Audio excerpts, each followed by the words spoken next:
అందరికీ నమస్కారం. నా పేరు కండవల్లి సాల్మన్ రాజు, రిటైర్డ్ సిఐ, రాజమండ్రి.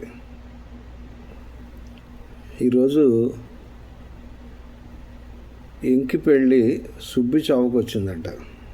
అలా ఉంది రాజమండ్రిలో క్రైస్తవుల పరిస్థితి. మరి ఇంటర్నేషనల్ స్థాయి సువార్థికుడు, ఎవాంజలిస్టు శ్రీ పగడాల ప్రవీణ్ కుమార్ గారి మరణం రాజమండ్రిలో క్రైస్తవుల్ని ఒక తీవ్రవాదుల్లా, ఉగ్రవాదుల్లా, లేకపోతే అలవాటు పడిన నేరస్తుల్లా చూసే స్థాయికి మరి ప్రభుత్వం దిగజారిందని చెప్పాలో ఏంటో తెలియట్లే. ఎందుకంటే ప్రస్తుతం జరుగుతున్న పరిస్థితులు మాజీ ఎంపీ హర్షకుమార్ వర్సెస్ పోలీసా, లేకపోతే కూటమి ప్రభుత్వం వర్సెస్ క్రైస్తవుల, ఏంటో అర్థం కావట్లే. రాజమండ్రిలో పరిస్థితి అర్థం కావట్లే.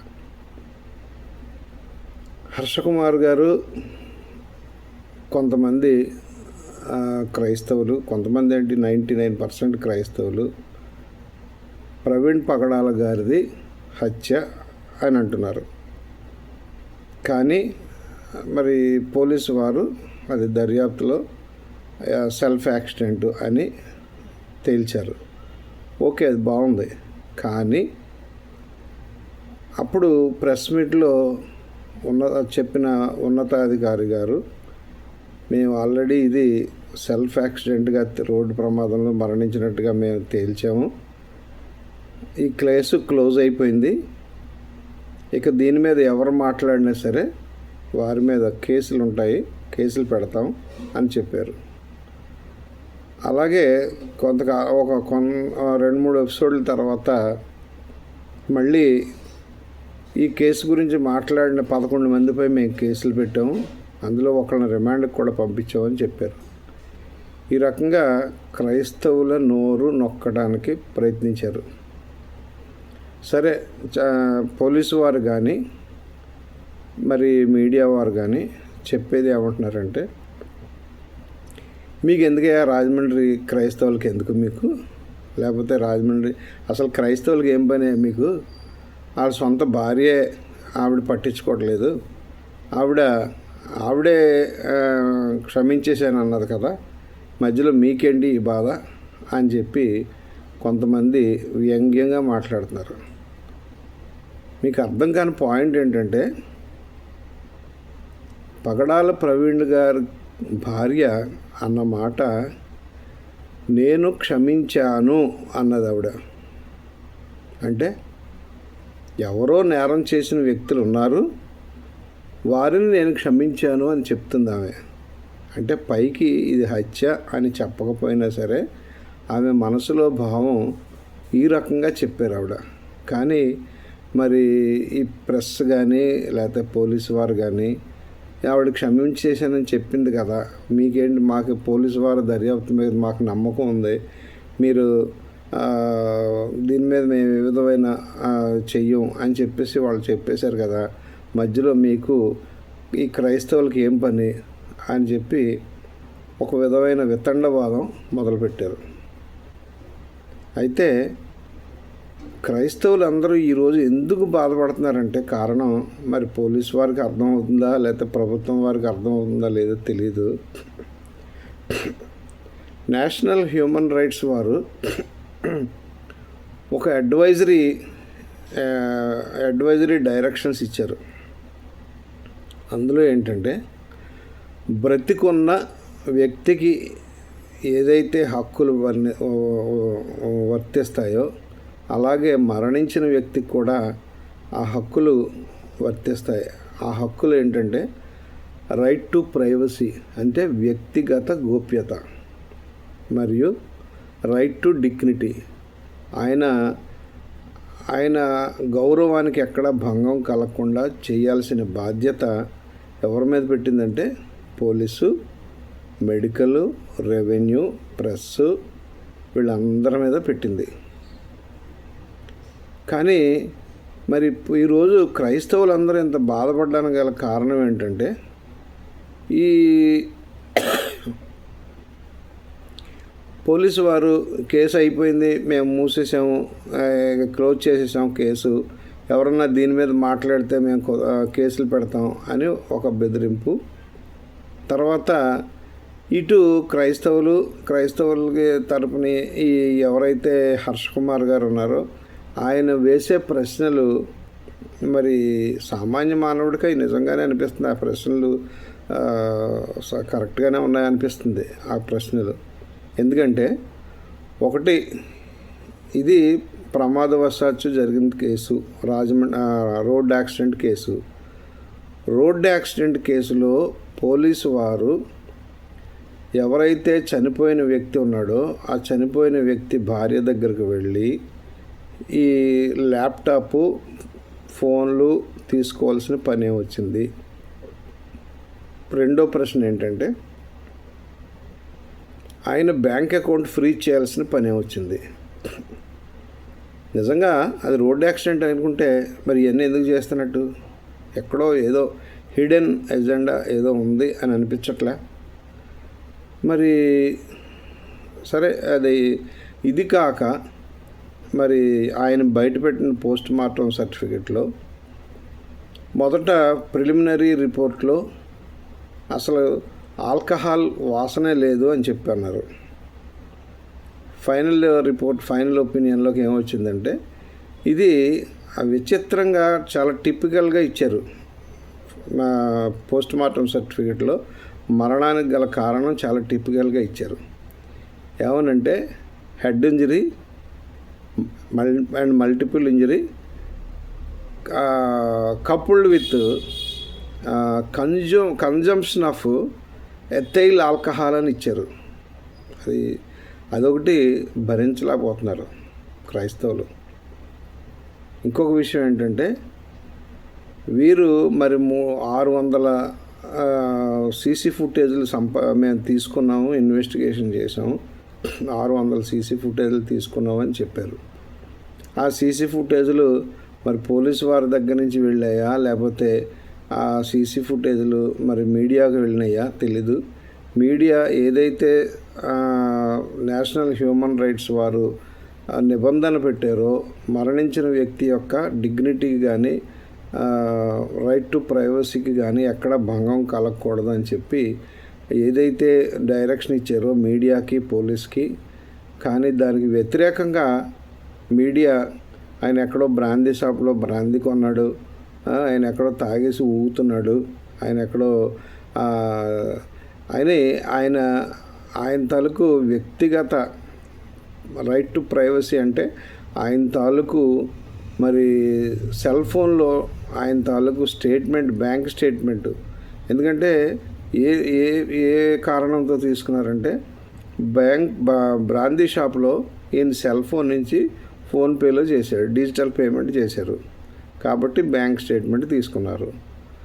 అదొక విషయం. తర్వాత ఆయన డిగ్నిటీ పోగొట్టడానికి ఆయనని ఈయనే ప్రవీణ్, ఆయన అసలు ఎక్కడ ఫేస్ ఎక్కడ కనబడలే, కానీ ఈయనే పగడాల ప్రవీణ్ కుమార్ బ్రాందీ షాపులో బ్రాందీ కొన్నాడు, మరి ఇలాగా పెట్రోల్ బంకులో తాగి ఊగుతున్నాడు అనే అర్థం వచ్చేలాగా ఇటు పోలీసు వారు అటు మీడియా చక్కగా ప్రచారం చేసింది. అది మరి డిగ్నిటీ ఆఫ్ రైట్ టు డిగ్నిటీకి, రైట్ టు ప్రైవసీకి విఘాతం కలుగుతుందా లేదా అది మీరే తెలుసుకోండి. రెండో విషయం ఏంటంటే, సరే ఇవన్నీ అలా ఉంచితే ఈయన హైకోర్టులో ఒక పిల్లు వేశారు. ఎవరు? హర్ష కుమార్ గారు పిల్లేశారు. పిల్లేసి ఒక మీటింగ్ పెట్టి, ఎందుకంటే ఆయనకి ఏదో కొంచెం ఆర్థికంగా ఆయన ఉన్న వ్యక్తి కాస్త ఆయన క్రైస్తవుడు కాకపోయినా దళితుడు కాబట్టి క్రైస్తవులందరూ ఇంచుమించుగా 90% కూడా దళిత క్రైస్తవులే ఉంటారు కాబట్టి ఆయన దళితులు రిప్రజెంటేషన్ చేస్తున్నాను అనే ఉద్దేశంతో ఆయనకు ఉన్న ధైర్యం వల్ల లేకపోతే ఆయనకున్న ఆర్థిక స్తోమత వల్ల ఆయన పిల్లి వేయడం జరిగింది. అలాగే ఆయన మరణించిన తేదీ 24, అంటే ఇప్పటికీ 3 నెలలు అయింది. ఆయన మార్చి 24న చనిపోయారు.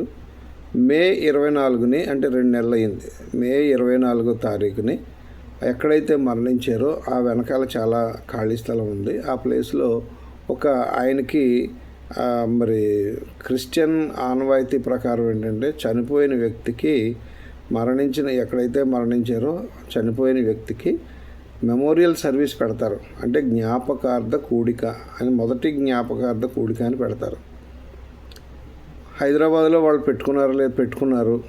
మరి రాజమండ్రి క్రైస్తవులు అందరూ కలిపి క్రిస్టియన్ కస్టమ్ ప్రకారం ఈ జ్ఞాపకార్థ కూడిక అనేది రాజమండ్రిలో ఆయన ఎక్కడైతే చనిపోయారో ఆ ప్లేస్లో మరి ఆ వెనకాల ఖాళీ స్థలం ఉంది కాబట్టి అక్కడ 24వ తారీఖు సాయంకాలం 4 గంటలకి దాన్ని జ్ఞాపకార్థ కూడిక, ఆ తర్వాత ఆయనకి నివాళులు అర్పించడం కోసం, చనిపోయిన పగడాల ప్రవీణ్ కుమార్ గారికి నివాళులు అర్పించడం కోసం అక్కడ ఒక మీటింగ్ అరేంజ్ చేశారు హర్ష కుమార్ గారు. అయితే ఆయన చాలా వరకు మరి ఖర్చులు అన్నీ ఆయనే భరించడం కరెక్ట్ కాదు కదా, మరి ఎంతవరకు భరించగలడు ఆయన. అందుకని క్రైస్తవులు కొంచెం ఉన్నవాళ్ళందరినీ కొంచెం పిలిచి, బాబు నేను ఇలా చేద్దాం కదా, మరి క్రైస్తవులు అందరికీ సంబంధించిన కదా, మీ వరకు మీరు ఏమన్నా కొంచెం కంట్రిబ్యూషన్ అంటే పనులు, స్టేజ్ ఒకళ్ళు, లేకపోతే చైర్స్ ఒకళ్ళు, టెంట్లు ఒకళ్ళు, అలాగే ఎవరన్నా చేయగలరా అని ఆయన కొంతమందిని అడగడం జరిగింది. కొంతమందిని దీన్ని ఆర్గనైజ్ చేయడానికి కొంతమందిని పెట్టుకోవడం జరిగింది.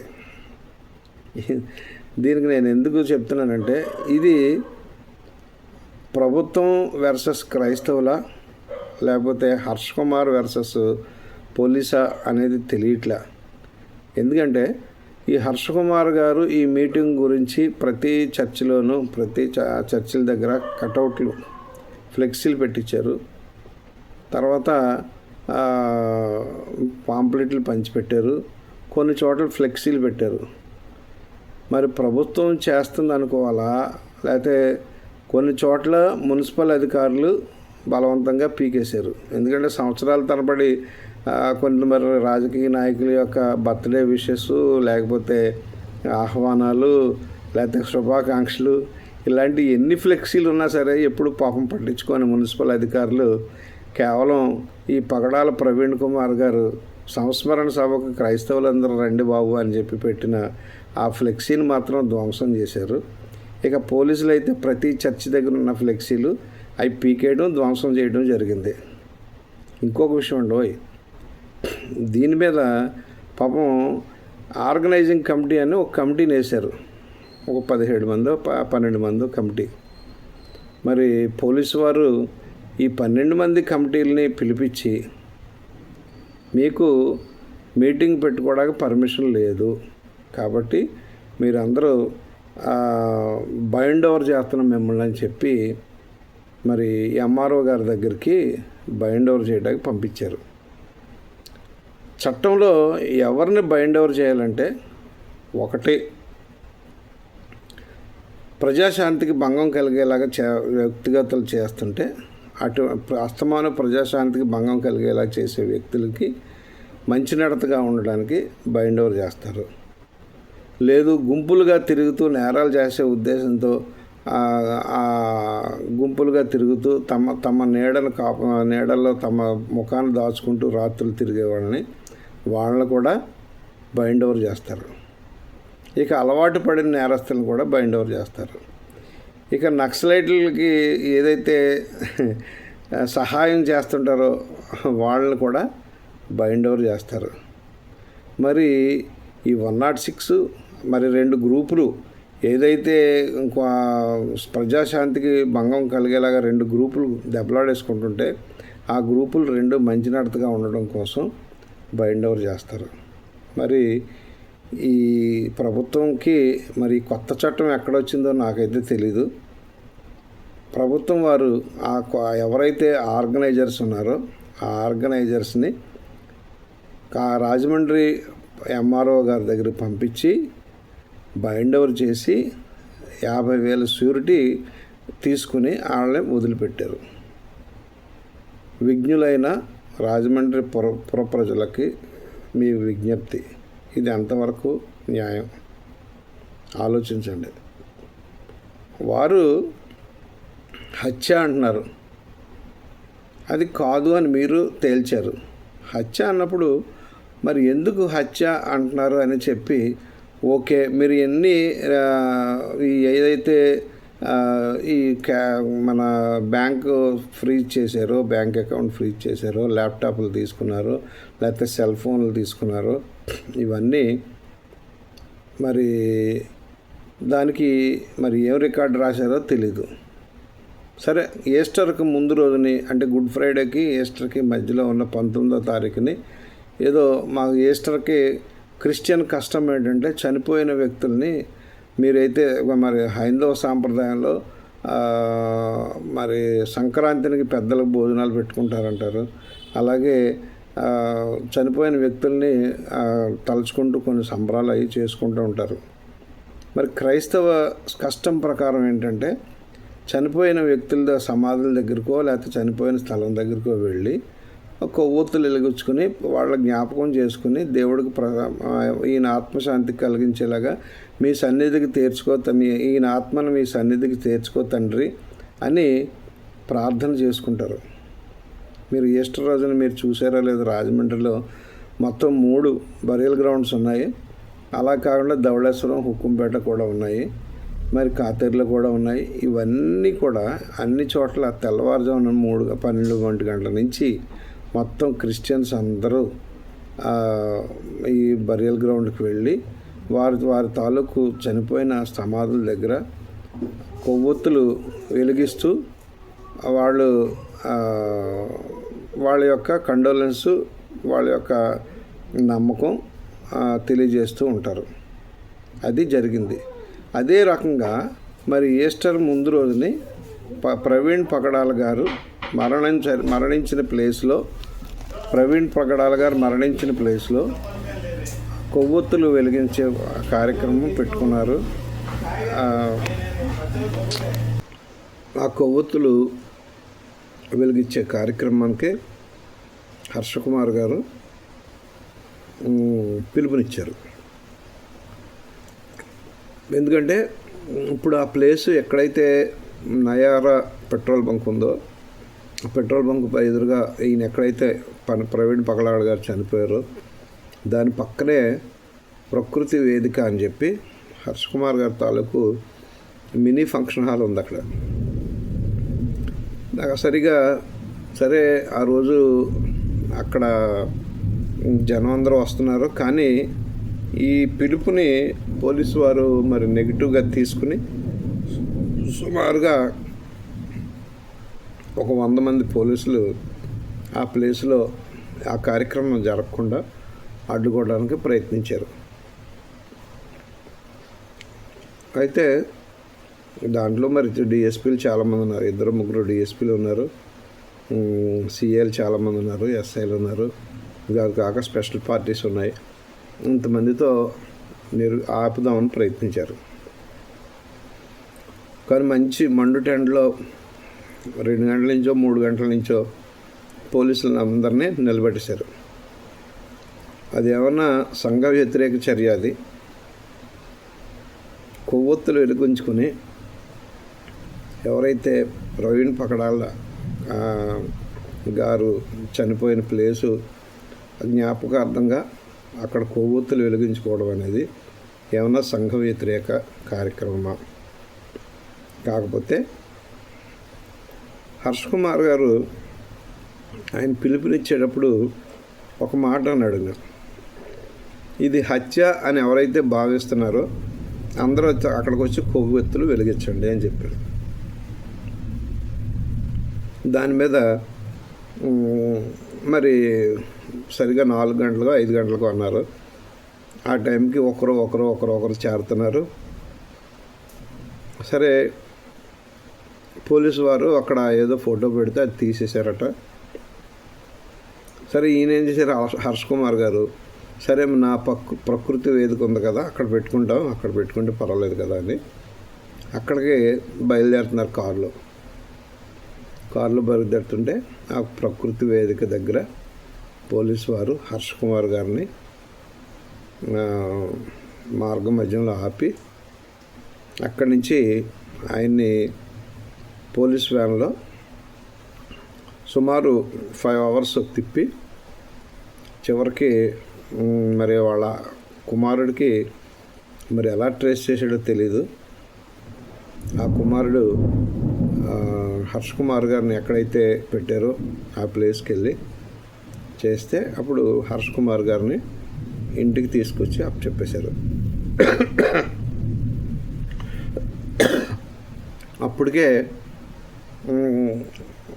సోషల్ మీడియా అన్నీ కూడా హర్ష్ కుమార్ గారిని అరెస్ట్ చేశారు పోలీసులు అని విపరీతమైన ట్రోలింగ్లు ఇలాంటివి జరిగాయి, స్క్రోలింగ్లు ఇలాంటివన్నీ వచ్చినాయి. సరే ఏది ఏమైనా ఆ రోజు ఆ కార్యక్రమం భగ్నం చేయాలని మరి ప్రభుత్వం నిర్ణయించుకుందో మరి పోలీసులు నిర్ణయించుకున్నారో తెలీదు. ఆ భగ్నం చేయడానికి విఫలయత్నం చేశారు పోలీసులు. మరి ఎంత ఇంట్రెస్ట్గా వచ్చారంటే ఆడపిల్లలు స్కూటీలు వేసుకుని వచ్చేసారండి, ఎక్కడి నుంచో తెలీదు. ఆడపిల్లలు స్కూటీలు వేసుకుని వచ్చేసారు.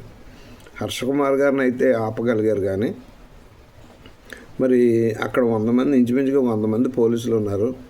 సింపుల్గా ఆడపిల్లలు, లేడీస్ బోల్డ్ మంది విపరీతంగా వచ్చి అది ఊరేగింపుగా అక్కడికి వచ్చి అక్కడ కొవ్వొత్తులు వెలిగించి వెళ్ళిపోవడం జరిగింది. ఎంత రిస్ట్రిక్ట్ చేసినా సరే పోలీసు వారు వాళ్ళని ఆపలేకపోయారు. కొంతమందిని ఆపగలరారు. హర్ష్ కుమార్ గారిని తీసుకెళ్ళి డిటైన్ చేశారు. కొంతమంది పాస్టర్స్ని తీసుకెళ్ళి రాజనగరం పోలీస్ స్టేషన్లో ఎక్కడో డిటైన్ చేశారు. అయినా కానీ ఆగలేదు, క్రైస్తవ సమాజం ఆగలేదు. ఆగకుండా వచ్చి ఆ కార్యక్రమం ఏదైతే అనుకున్నారో ఆ కార్యక్రమాన్ని సక్సెస్ చేసి వెళ్ళిపోయారు. సరే ఈ హర్ష్ కుమార్ గారు ఈ పిల్లు వేసిన తర్వాత హైకోర్టులో పిల్లు వేశారు. దీని మీద ఈ దర్యాప్తు సరిగా లేదు, దీని మీద చాలా అభ్యంతరాలు ఉన్నాయి మాకు అని ఆయన పిల్లు వేయడం జరిగింది. ఇంతకీ ఏంటంటే హర్ష కుమార్ గారు కానీ మిగిలిన చాలామంది క్రైస్తవులు కానీ ఇది హత్య అని అనుమానించదగ్గ కారణం ఏంటంటే ఎక్కడైతే 24వ తారీఖు శవం అక్కడ మర్డర్ జరిగిందో, మర్డర్ కాదు, యాక్సిడెంటో మర్డర్, అక్కడ 24వ తారీఖు నైట్ ఇన్సిడెంట్ జరిగిందో 25వ తారీఖు తెల్లవారుజామునే 8:42 112కి పోలీస్ కంట్రోల్ రూమ్కి సమాచారం అందింది. దాని మీద రాజానగరం పోలీసులకి ఇంటిమేట్ చేశారు. ఈ లోపలనే మరి రాజానగరం ఏఎస్ఐ గారు ఆ రోడ్లో వెళ్తుంటే అటు నుంచి ఎవరో కుర్రోడు ఆపి, సార్ ఇక్కడ ఇలా జరిగింది, మోటార్ సైకిల్ కింద ఎవరో వ్యక్తి పడిపోయి ఉన్నాడు అని చెప్పి అక్కడ పోలీసు వారు వెళ్ళడం, మొత్తం మీద ఆ డెడ్ బాడీని ట్రేస్ చేయడం, బయటికి తీసి ఇమ్మీడియట్లీ అక్కడ ఎవరో లాస్ట్ కాలర్ ఎవరో రామ్మోహన్ అన్న ఆయన్ని పిలిపించారు. అక్కడి నుంచి పోలీసు వారు ఏం చేశారంటే ప్రైవేట్ అంబులెన్స్లో, మరి ప్రైవేట్తో గవర్నమెంట్తో తెలియదు, అంబులెన్స్లో రాజమండ్రి గవర్నమెంట్ హాస్పిటల్కి తీసుకొచ్చి ఆ మార్చురీ ఆవరణలో అక్కడ పెట్టారు. అయితే పెట్టారు కానీ అక్కడికి 9:10 ఆ ప్రాంతంలో, లేదా 10 ఆ ప్రాంతంలో ఆ డెడ్ బాడీ వచ్చింది అక్కడికి. అక్కడ మరి నేను కానిస్టేబుల్గా ఉద్యోగం చేసేటప్పుడు నన్ను ఎక్కడైనా ఏదైనా డెడ్ బాడీకి ఎస్కార్ట్ పంపించారా అంటే, లేదంటే హెడ్ కానిస్టేబుల్గా కానీ ఎస్ఐగా కానీ నేను ఏదైనా డెడ్ బాడీ దగ్గరికి ఇంక్వెస్ట్ చేయడానికి కానీ వెళితే వెంటనే ఆ డెడ్ బాడీ మీద, ఆ డెడ్ బాడీని గౌరవించడం కోసం ఆ డెడ్ బాడీ మీద క్లాత్ వేయటం కానీ లేదన్నా ఆ క్లాత్ దొరకకపోతే ఏదైనా ఆకులు వేయటం కానీ చేసి కవర్ చేస్తుంటాం. కానీ మరి ఇక్కడ జరిగిన విషయం ఏంటంటే మరి కానిస్టేబుల్ని ఎవరైనా డిప్యూట్ చేశారో లేదో తెలీదు. కానీ డెడ్ బాడీ అక్కడ 9:10 గంటలకు వచ్చిన డెడ్ బాడీని మీరు ఇంచుమించుగా 2 గంటలు, మధ్యాహ్నం 1:30 2 గంటల వరకు పోలీసు వారు ఎవ్వరూ అక్కడికి రాలేదు, డిలే. సరే, నేను మరి ఈ విషయం వెంటనే చాలామంది పోలీస్ ఆఫీసర్కి చెప్పడం జరిగింది. దాని మీద 3 టౌన్ సిఏ గారు ఎవరో ఇమీడియట్లీ వచ్చారు. కానీ ఒరిజినల్గా ఆ జ్యూరిస్డిక్షన్ సిఏ గారు ఎప్పుడో 2 గంటలకు వచ్చారు అక్కడికి. సరే, వచ్చి అక్కడ అంతా పరిశీలించి ఆ డెడ్ బాడీ అక్కడ ఓపెన్గా ఉంది. అయితే ఈ 10 గంటల నుంచి 10 గంటల నుంచి 2 గంటల వరకు ఉన్న టైంలో ఇంచుమించుగా 4 అవర్స్ పైన ఇది డెడ్ బాడీ యొక్క ఫేస్ ఎవరో కవర్ చేయకపోవడం వల్ల ఆ ఫేస్ మీద నరుకుడు గాయంలాగా, అంటే చూడండి కత్తితోనో లేకపోతే గొడ్డలతోనో నరికినట్టుగా ఒక గాయం ఉంది. ముఖం అంతా ఛిద్రం అయిపోయి బ్లడ్తో ఉందండి. అక్కడికి వచ్చిన క్రైస్తవులందరూ మరి ఆ బ్లడ్తో ఉన్న ఘాటుతో ఉన్న శవాన్ని చూడటం, బాబోయ్ ఇది ఎవరో చంపేశారు అనుకోవటం. అప్పటికీ యాక్సిడెంట్ అనే విషయం ఎవరికి తెలియదు. అందరూ చంపేశారు అని అనుకుంటున్నారు. సరే, పోలీసు వారు వచ్చిన తర్వాత పోస్ట్ మార్టం మార్చురీ షెడ్కి 2 గంటలకో 2:30కో మార్చురీ షెడ్లోకి పంపించారు. ఈ లోపల జరగాల్సిన డ్యామేజ్ అంతా పోలీస్ డిపార్ట్మెంట్ మీద జరిగిపోయింది. మరి పోలీసులు చేసిన తప్పిదం కప్పిపుచ్చుకోవడానిక, లేకపోతే నింద క్రైస్తవుల మీద వేయటం ఎంతవరకు సమంజసం? ఆ రోజు వచ్చిన వాళ్ళందరూ కూడా బయట నుంచి వచ్చారు. ఎవరెవరో వ్యక్తులు ఎక్కడెక్కడి నుంచో, మొత్తం ఆయన తెలిసిన స్టేట్ లెవెల్లో వాళ్ళు క్రైస్తవులు పాస్టర్స్ అందరూ వచ్చారు. అందులో కొంతమంది అతివాదులు ఉంటే ఆ అతివాదులు కొంచెం అగ్రెసివ్గా మాట్లాడడం జరిగింది. కొంతమంది పాస్టర్స్ మామూలు మితవాదులు అంటే మా గుండెలు బాదుకుని ఏడుస్తూ మోకాళ్ళు వేసుకుని అక్కడ ప్రార్థన చేస్తూ న్యాయం జరపండి అని స్లోగన్స్ ఇవ్వడం జరిగింది. సరే, ఈ లోపల రాజేష్ మహాసేన గారు కూడా వచ్చారు. ఆయన చూసి ఆయన కూడా హత్య అన్నారు ముందు. మరి తర్వాత ఏం జరిగిందో ఏంటో తెలియదు. అక్కడి నుంచి ఆయన యాక్సిడెంట్ అని చెప్పడం మొదలైంది. జోక్ ఏంటంటే, ఆ రోజు రాజేష్ మహాసేన గారి ఇంటికి హర్షకుమార్ గారు వాళ్ళ ఫాదర్ చనిపోయారని చెప్పి కండోలెన్స్ చెప్పడానికి రాజేష్ మహాసేన గారి ఇంటికి వెళితే, రాజేష్ మహాసేన గారికి అప్పుడే ఇన్ఫర్మేషన్ వస్తే హర్షకుమార్ హర్షకుమార్ గారిని, అన్న మీరు ఎటు తిరిగి వెళ్తున్నారు కదా, మీరు ఒకసారి అక్కడికి విజిట్ చేయండి, నేను కూడా వస్తాను ఈ లోపల అని చెప్పి రిక్వెస్ట్ చేస్తే హర్షకుమార్ గారు హాస్పిటల్కి వచ్చారు. యాక్చువల్గా ప్రవీణ్ పగడాల్ ఎవరో హర్షకుమార్ గారికి తెలీదు. హర్షకుమార్ గారు క్రైస్తవుడు కాదు, ఆయన దళిత హిందూ ఆయన. సరే, అక్కడికి వచ్చిన తర్వాత అక్కడ ఆయనకు తెలిసిన పాస్టర్స్, చిన్న పాస్టర్స్ ఉంటారు కదా, అన్న పాస్టర్ గారిని హత్య చేశారన్న, మీరు చూడాలన్నా మీరు, ఎందుకంటే మరి ఆయన ప్రామినెంట్ లీడర్ కదా, అందరూ ఆయన రిక్వెస్ట్ చేశారు, అన్న రండి అని. సరే, వెళ్ళి చూశారు. ఆయన చూసి మళ్ళీ భోజనం కానీ వెళ్ళిపోయి మళ్ళీ సాయంకాలం 5 గంటలకి ఎప్పుడో రావడం జరిగింది అక్కడికి. సరే, ఈ లోపల హైదరాబాద్ నుంచి వాళ్ళ రిలేటివ్స్ రావడం, ఇక్కడ పోలీసులేమో ఇది హత్య అని చెప్పడం, పోలీసులేమో ఇది యాక్సిడెంట్ అని చెప్పడం, ఈ క్రైస్తవులందరూ ఇది హత్య, ఇది యాక్సిడెంట్ ఎలాగవుతుంది ఇది అని చెప్పేసి అంటే, మరి ఈ లోపల మధ్యలో ఇది అనుమానాస్పదమైన మృతి అని చెప్పి ఒక రిపోర్ట్ రాసి దాన్ని, ఆ ఉద్యమాన్ని ఆ రోజు అలాగా సప్రెస్ చేయడం జరిగింది. సరే, మరుసటి రోజు పోస్ట్ మార్టం జరిగిన తర్వాత వారిని, ఆ డెడ్ బాడీని జనం అందరూ అడ్డుకుంటుంటే, ఎవరైతే మీరు హర్షకుమార్ గారు మీరు వ్యతిరేకంగా చూస్తున్నారో అదే హర్షకుమార్ గారిని అక్కడున్న పోలీసులు రిక్వెస్ట్ చేశారు, సార్ మీరు ముందుండండి, మీరు ముందుంటే ఎవరు అడ్డుకోరు అని చెప్తే హర్ష్ కుమార్ గారు, ఆయన అనుచరులు, ప్లస్ నేను, కొంతమంది క్రైస్తవ నాయకులు ఆ వ్యాన్, డెడ్ బాడీ ఉన్న అంబులెన్స్ వ్యాన్ని రోడ్డు మీద వరకు తీసుకెళ్ళి అక్కడ వదిలేయడం జరిగింది. అక్కడి నుంచి తీసుకెళ్ళిపోయారు. హర్ష్ కుమార్ గారు ఎప్పుడైతే ముందు నడుస్తున్నారో ఎవరో అడ్డుకోలేదు, క్రైస్తవులు ఎవరో అడ్డుకోలేదు. మరి అలాంటి పరిస్థితిని ఆయన చక్కబెట్టి పంపిస్తే ఆయన ఈరోజు మరి విరోధం అయిపోయారు. ఆయన పోలీసులకి విరోధం అయిపోయారు. కారణం ఏంటంటే ఆయన హత్య అంటాడు, వీళ్ళేమో రోడ్డు యాక్సిడెంట్ అంటారు. మన అక్కడ క్రైస్తవులు కొన్ని అనుమానాలు లేవదీశారు. ఆ అనుమానాలు ఏంటంటే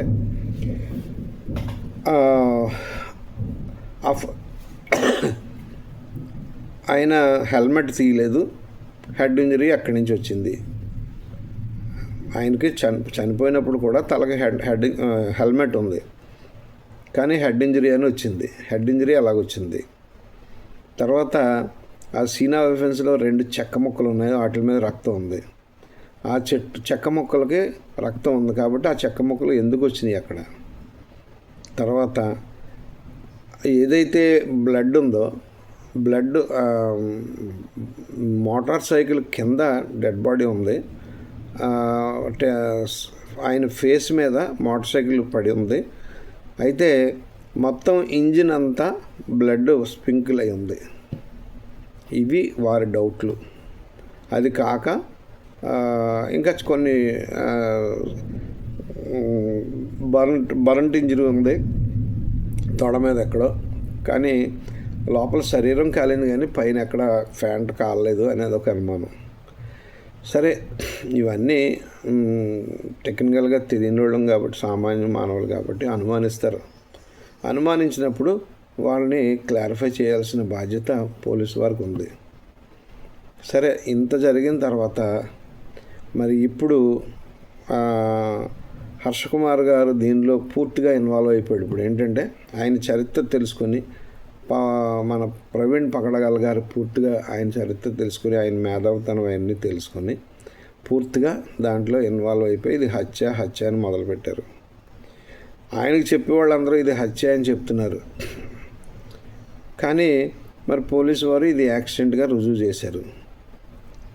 అయితే ఎప్పుడైతే వీరు దీని మీద మాట్లాడటానికి వీలు లేదు అని అంటే, దాని మీద చాలామంది నాయకులు, క్రైస్తవ నాయకులు కానీ, లేకపోతే రిటైర్డ్ ఐఏఎస్ ఆఫీసర్ ఆయన విజయ్ కుమార్ గారు కానీ, కేఏ పాల్ గారు కానీ, హర్ష్ కుమార్ గారు కానీ, ఇంకా తదితరులు చాలామంది ఆయన ఎప్పుడైతే ప్రవీణ్ పగడాల గారు డ్రంకర్డ్ అని, తాగుబోతని ఇంకా చిత్రీకరించి ఆ వీడియోలు ఎప్పుడైతే రిలీజ్ చేశారో, ఆ సర్టిఫికెట్లు పిఎం సర్టిఫికెట్లో ఎప్పుడూ లేని విధంగా accompanied by consuming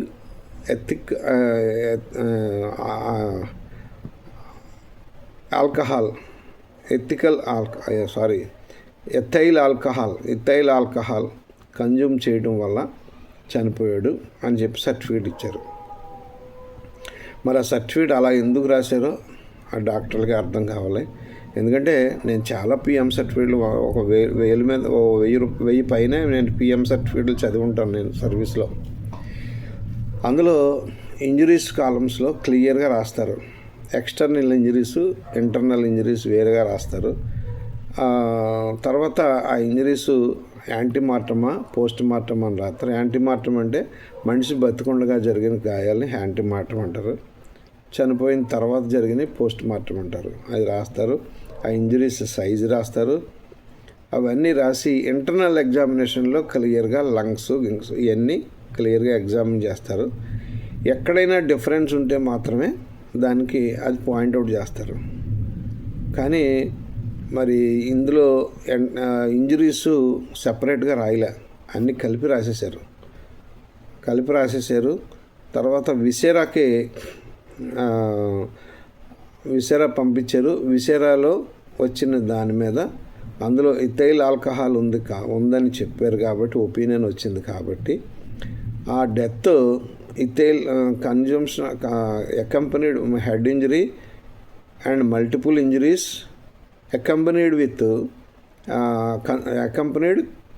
consumption of ethyl alcohol, అంటే ఎథైల్ ఆల్కహాల్ సేవించినందువల్ల మరణించాడు అని చెప్పారు అందులో సర్టిఫికెట్. మరి ఇవన్నీ అనుమానాస్పదంగా ఉండి, క్రైస్తవుల్లో కూడా చాలామంది మేధావులు ఉంటారు కదా, చదువుకునే వాళ్ళు ఉంటారు, డాక్టర్స్ ఉంటారు, అడ్వకేట్స్ ఉంటారు. మరి వీళ్ళందరూ తెలిసిన వాళ్ళందరూ ఇదేదో పొరపాటు జరిగిందండి, ఇలా ఇవ్వకూడదు, పోస్ట్ మార్టం సర్టిఫికేట్ ఇలా రాయకూడదు అని చెప్పారు. ఇదిలా ఉండగా ఇంక్వెస్ట్ రిపోర్ట్లో చనిపోయిన వ్యక్తి యొక్క బంధువులు కానీ లేకపోతే వేరే అదర్ సాక్షులు కానీ ఎవరో చెప్పని పేర్లు అందులో కొన్ని పేర్లు రాధా మనోహర్ దాస్ అని, తర్వాత హమారా ప్రసాద్ గారని, తర్వాత కరుణాకర్ సుగ్గున అని, తర్వాత ఇంకొక ఆయన ఏదో పేరు, ఆ 4 పేర్లు దాంట్లో మరి ఇంక్వెస్ట్ పంచాయతీకి వచ్చిన వాళ్ళు చెప్పారని రాశారు. మరి హర్ష్ కుమార్ గారు కానీ లేకపోతే మిగిలిన క్రైస్తవులు ఎవరో కానీ వాళ్ళు ఆ పేర్లు గల వ్యక్తులు చంపేంత సాహసం వాళ్ళకు ఉండదు. వేరే ఏదో జరిగింది అది తేల్చండి అని చెప్పి అడుగుతున్నారు తప్ప వాళ్ళని వాళ్ళని అరెస్ట్ చేసేయండి, వాళ్ళ మీద కేసులు పెట్టండి అని ఎవరు అడగట్లే.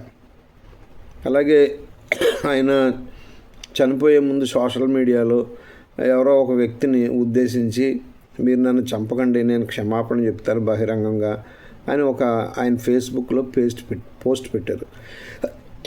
అది కూడా ఇది హత్య అని అంటానికి ఆస్కారం. ఇవి కాక ఆయన ఫ్యామిలీకి ఆయనకి కూడా చాలా థ్రెటనింగ్ కాల్స్ వచ్చాయంట. వాళ్ళ ఫ్యామిలీ మరి చెప్తున్న మాటలు అయ్యి దాని మీద ఇవన్నీ క్రోడీకరించుకొని ఇది హత్య అయి ఉంటుంది ఖచ్చితంగా అని చెప్పి క్రైస్తవుల్లో 90% అనుకుంటున్నారు. అలాగే హర్ష్ కుమార్ గారు కూడా ఇది హత్య అని అనుకుని ఇది హత్య ఖచ్చితంగా అని చెప్తూ ఆయన ఏం మాట్లాడానంటే పిల్లి వచ్చింది, మనకు పిల్లి అయింది కాబట్టి 24వ తారీఖు ప్రవీణ్ పగడాల గారిది హత్య అని నమ్మిన వాళ్ళందరూ అక్కడ ఆయనకి మనం మెమోరియల్ సర్వీస్ పెడుతున్నాం, అక్కడైతే ఇది జరిగిందో ఆ ప్లేస్లో మెమోరియల్ సర్వీస్ పెడుతున్నాం అని చెప్పి ఆయన ఒక సోషల్ మీడియాలో ఇంటిమేషన్ ఇవ్వడం జరిగింది. సరే, దానిలో మీకు అందరికీ తెలిసిన విషయమే, సోషల్ మీడియాలో ఈయన పర్మిషన్ పెట్టడం జరిగింది. దాని మీద పర్మిషన్ గురించి ఏ విధమైన ఇన్ఫర్మేషను లేదు. పోనీ హైవే కదా పక్కనే ఇవ్వడానికి కుదరదేమో అని మళ్ళీ ప్లేస్ మార్చి లోతరగిరి అని కూడా పర్మిషన్ పెట్టారు. దానికి కూడా పర్మిషన్ ఇస్తున్నట్టు కానీ ఇవ్వట్లేదు అన్నట్టు కానీ పర్మిషన్ వారు ఎక్కడ చెప్పలేదు. పోలీస్ వారి నుంచి ఏ విధమైన సమాధానం లేదు.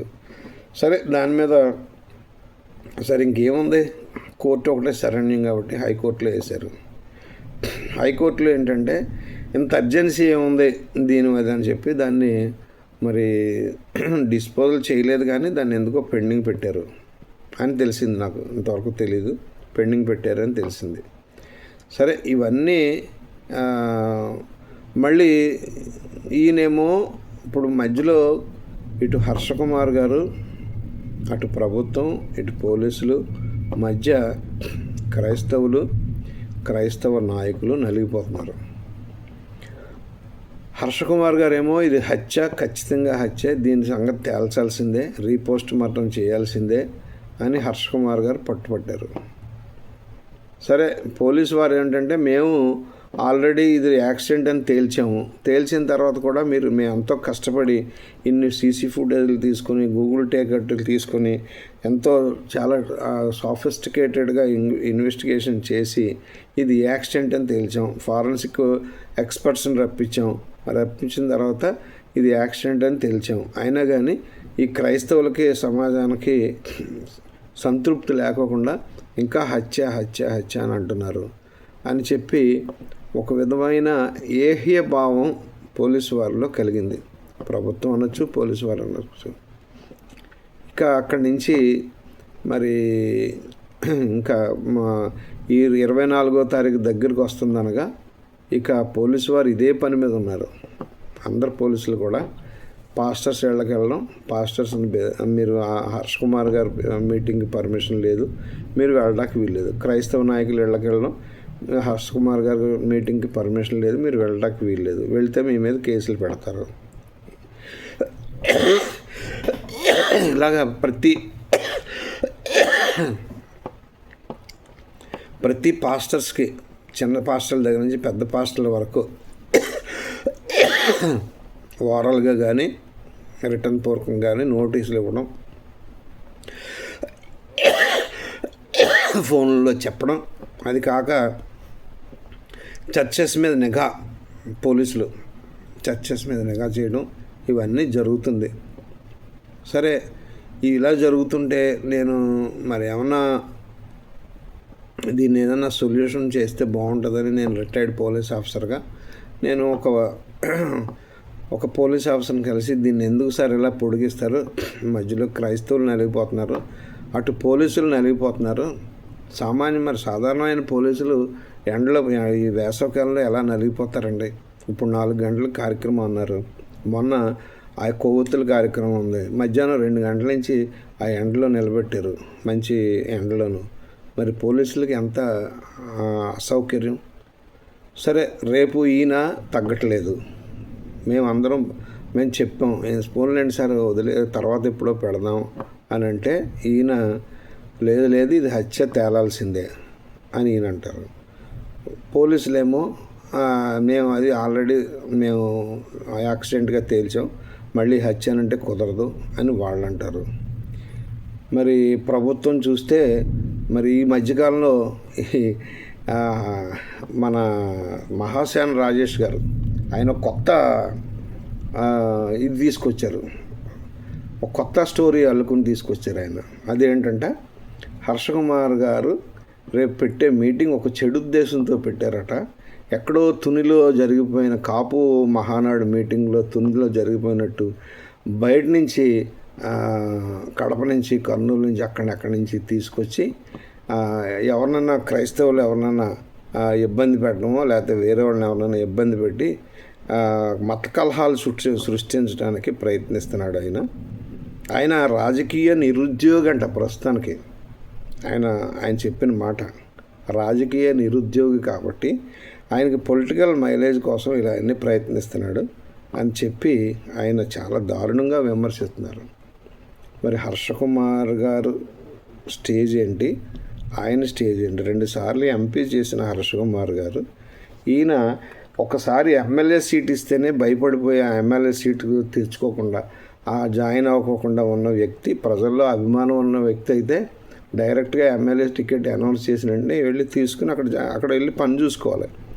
అక్కడికి వెళ్ళడానికి భయపడిపోయి అక్కడక్కడ ముగ్గులు పెట్టిన వ్యక్తి 2 సార్లు ఎంపీగా గెలిచిన వ్యక్తిని విమర్శిస్తూ ఆయనకు నోటికి ఏదొస్తే అది మాట్లాడుతున్నాడు. ఇంతవరకు రాజేష్ మహాసేన్ అంటే నాకు చాలా మంచి అభిప్రాయం ఉండేది, కానీ ఈరోజు ఆయన మాట్లాడిన మాటలకి నాకు చాలా అసహ్యం వేసింది. ఇంతకాలం అందరూ అంటున్నారు, మీకు తెలియదండి, అతను కాసేపేమో వైఎస్ఆర్సీపీ అంటాడు, కాసేపేమో కాంగ్రెస్ అంటాడు, కాసేపేమో జనసేన అంటాడు, కాసేపేమో టీడీపీ అంటాడు. అతన్ని ఎలా నమ్ముతున్నారండి బాబు మీరని నన్ను చాలాసార్లు తిట్టారు, చాలామంది క్రైస్తవులు తిట్టారు నన్ను. కానీ సరే, ఏదో యువతని బాగా ఉత్తేజపరుస్తున్నాడు కుర్రాడు, పోలే అని నేను కూడా చాలా సంతోషించా. కానీ ఈరోజు ఆయన రాజకీయంగా మాట్లాడిన మాటలకి నాకు చాలా అసహ్యం వేసిందనమాట. ఏది ఏమైనా హర్ష కుమార్ గారికి, పోలీసు వారికి వినమ్రతతో విన్నవించేది ఏంటంటే, ఈగోకి వెళ్ళొద్దు, దయచేసి ఈగోకి వెళ్ళొద్దు. వీలైతే హర్ష కుమార్ గారు మీరు ఆ ప్లేసు లేదా ఆ కార్యక్రమాన్ని పోలీసు వారు పర్మిషన్ ఇవ్వలేదు కాబట్టి లేదా వేరే చోటకు మార్చుకోవడమో లేకపోతే ఏదైనా చేయడమో చేయండి. దయచేసి పోలీసు వారు కూడా నేను రిక్వెస్ట్ చేస్తున్నాను, మేము గతంలో ఇలాంటి ఏదైనా జరిగినప్పుడు పర్సనల్గా వెళ్ళి మాట్లాడుతుండేవాళ్ళం. ఆయన హర్ష కుమార్ గారు అని కాదు, ఎవరైనా పొలిటికల్గా ఇలాంటి క్లాషెస్ వచ్చినప్పుడు ఆ రాజకీయ నాయకుల దగ్గరికి వెళ్ళి మేము మాట్లాడి సమస్య పరిష్కరించేవాళ్ళం. కానీ మరి ఇప్పుడు పరిస్థితి అలా లేదు. కారణం ఏంటో తెలియట్లే. కానీ చట్టంతోనే మేము బుద్ధి చెప్తాం అందరికనే భావంలో ఉన్నారు పోలీసు కూడా. మరి ఇది ఎంతవరకు సమంజసం ఆలోచించుకొని, మరి ఎందుకంటే ఇంకా పర్మిషన్ ఇవ్వలేదు, పోలీసు వారు పర్మిషన్ ఇవ్వరు, ఖచ్చితంగా తెలిసిపోయింది. కాబట్టి దీన్ని వాయిదా వేసుకుంటారా లేదు, మరి ఆయన చెప్పేది ఏంటంటే ఎక్కడెక్కడ తెలంగాణ నుంచి అక్కడి నుంచి వాళ్ళు బయలుదేరుతారు, వాళ్ళందరూ వస్తారు, ఎట్టి పరిస్థితుల్లోనూ జరుగుతుందని ఆయన అంటాడు. ఎలాగా మధ్యలో పోలీసు వారు ఏమో మొత్తం రాజమండ్రి చుట్టుపక్కల ఉన్న పాస్టర్స్ని, క్రిస్టియన్స్ అందరినీ మీరు వెళ్ళారంటే మీకు సంగతి తెలుస్తా, మీ మీద కేసులు ఉంటాయని వాళ్ళు బెదిరిస్తున్నారు. మధ్యలో మరి నేను ఇందాకన్న సామెత అవునా కాదా చెప్పండి? ఎంకి పెళ్ళి సుబ్బి చావుకు వచ్చిందని, మరి అది అవునా కరెక్టా కాదు చెప్పండి? అక్కడ ఈయన ఇక్కడ చనిపోవడం ఏంటి? రాజమండ్రిలో క్రైస్తవులు ఈ మదన పాడటం ఏంటండి? ఈ రాజమండ్రిలో క్రైస్తవులు పెద్ద అలవాటు పడిన నేరస్తులు, పెద్ద పెద్ద దొంగలు, దోపిడీదారులాగా వాళ్ళని మరి మంచి నడతగా ఉండడానికి బైండ్ ఓవర్ చేసుకోవడం ఏంటి? ఆలోచించండి. ఆలోచించి ఈ సమస్యని పెరక్కోకుండా, ఏ విధమైన అవాంఛనీయ సంఘటనలు జరగకోకుండా ఏదైనా ఎవరైనా అధికారిని పంపించి ఇది కరెక్ట్ కాదండి మీరు చేసేది, లేదా మీరు మర్డర్ అంటున్నారు కదా, ఒక రిపోర్ట్ రాసామండి, దాని మీద మేము ఆలోచిస్తాము అని చెప్పి ఏదో ఒకటి చేయాలి. అది లేదు ఇది లేదు, నీ దగ్గర ఏదో ఇన్ఫర్మేషన్తో చెప్పు నాకు పంపించని చెప్పి ఒక నోటీస్ ఒకటి పంపించారు. మరేమో తర్వాత కేసు పెట్టామన్నారు. ఆ తర్వాత ఆయన ఎవరో చాలామంది పాస్టర్లు గట్టిగా మాట్లాడిన పాస్టర్లు అందరి మీద కేసులు పెట్టారు. ఆ రోజు గట్టిగా మాట్లాడిన పాస్టర్ అందరి మీద. కాబట్టి ఆలోచించండి, ఈ సమస్యని త్వరగా పరిష్కరించండి. ఏది ఏమైనా సరే దర్యాప్తు సక్రమంగానే చేశారు. నా వరకు నేను చెప్పేది, పోలీసులు దర్యాప్తు సక్రమంగా చేశారు. కానీ ఈ దర్యాప్తు ప్రజలకు తెలియజేయాలని, లేకపోతే క్రైస్తవులకు తెలియజేయాలని, క్రైస్తవులకు నమ్మబలకాలని, లేదంటే మీడియాని నమ్మబలకాలనే ఉద్దేశంతో చేయకూడని పనులన్నీ చేశారు. దాంట్లో అంటే ఒక వ్యక్తి యొక్క వ్యక్తిత్వ హననం జరిగిపోయింది. దాంట్లో అతన్ని ఒక తాగుబోతుగా చిత్రీకరించి చూపించడం, మరి అది ఎంతవరకు కరెక్టో ఆలోచించి మీరు ఈ సమస్యని మరి పోలీసు వారు, హర్షకుమార్ గారు, లేదంటే ప్రభుత్వం ఇన్వాల్వ్ అయ్యి, ప్రభుత్వం తరపున ఎవరో రాజమండ్రిలో మరి ఒక ఎంపీ గారు ఉన్నారు, 2 ఎమ్మెల్యేలు ఉన్నారు, ముగ్గురు మరి కొవ్వూరు ఇవన్నీ కలుపుకుంటే 7 ఎమ్మెల్యేలు ఉంటారు.